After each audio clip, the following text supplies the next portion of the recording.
Bismillahirrahmanirrahim. Ketemu maning karo Tony. Oke, mantap. Hari ini kita akan melakukan penyepraian cabai. Untuk yang ketiga kalinya kita menggunakan insektisida berbahan aktif imidakloropid. Nah, dalam pemberian pestisida yang kita aduk itu yang bubuk terlebih dahulu, agar pestisida itu bisa bercampur rata dengan air. Kemudian selain menggunakan imidakloropid, kita menggunakan apa ton? Menggunakan apa gue? Ya luwian lah, intinya luwian buah apa dilepok nabai untuk menghabiskan, karena tinggal sedikit kita habiskan. Kemudian kita menggunakan pupuk mikro lengkap ya. Yang penting pupuk mikro, karena tanaman itu juga membutuhkan mikro. Cara wonge ya lawuh nggo madang iki lah, ora sega-sega tok. Nek makro ya ibaratnya segane, nek mikro ibaratnya laweh. Terus kemudian aduk-aduk lagi, jadi jangan langsung diaduk di tank, diaduk di ember terlebih dahulu. Kemudian jangan sampai lupa kita menggunakan perekat 2 sendok.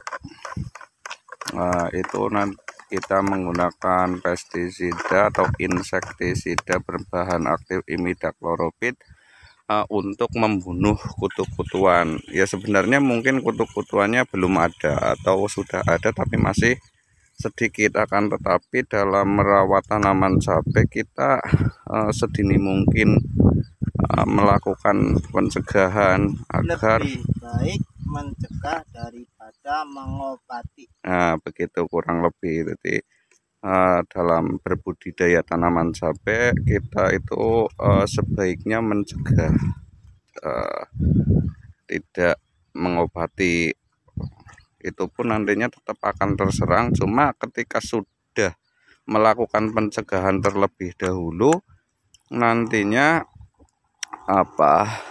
ketika terserang hama atau penyakit itu tidak terlalu sulit mengendalikannya. Berbeda ketika dari awal tidak pernah kita cegah atau kita spray. Jadi penyepraian untuk tanaman cabai itu 3 hari atau 4 hari sekali atau 5 hari sekali, jangan lebih dari 5 hari sekali. Biasanya kalau lebih dari 5 hari sekali, saya kira itu tidak mampu untuk menangani ketika terserang hama atau terserang penyakit. Kita lanjut ke lahan melakukan penyepraian tanaman kita. Tambahan sedikit untuk para petani, entah petani padi, entah petani apa, kalau untuk penyepraian itu harus menggunakan air yang jernih, jangan air kotor. Itu juga perlu diperhatikan. Itu perlu diperhatikan, jangan anggap sepele. Ini bukan main-main, karena ketika kita melakukan penyepraian menggunakan air keruh, itu nanti pestisida yang kita gunakan itu tidak dapat bekerja dengan baik atau dengan maksimal. Ya, ini kita melakukan penyepraian di lahan, karena tadi airnya, sumber airnya itu di lahan ini itu tidak ada, agak jauh dari lahan, karena di sini itu adanya sumur bor. Oke, nah jangan sampai salah ketika kita melakukan penyepraian. Itu yang difokuskan atau yang di sasarannya itu daun muda. Yang penting daun muda itu terspray, karena biasanya hama-hama khususnya yang jenis kutu-kutuan itu akan singgah di daun muda. Karena kutu-kutuan itu makannya menyerap menyerap tanaman di daun muda. Ini tanaman kita. Nah, sehingga daun muda itu benar-benar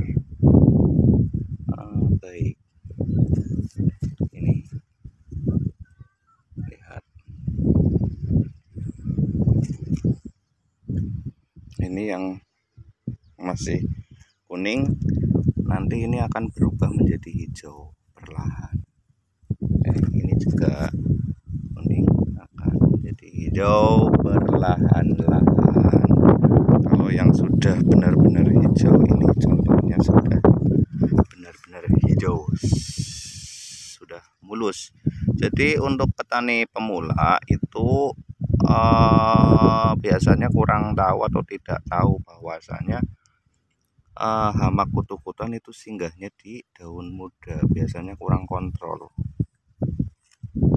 Oke, kita melakukan lanjut penyepraian. Jangan sampai lupa melakukan penyepraian. Kalau tidak pagi, berarti sore hari. Oke, sip. Salam sukses petani muda Indonesia.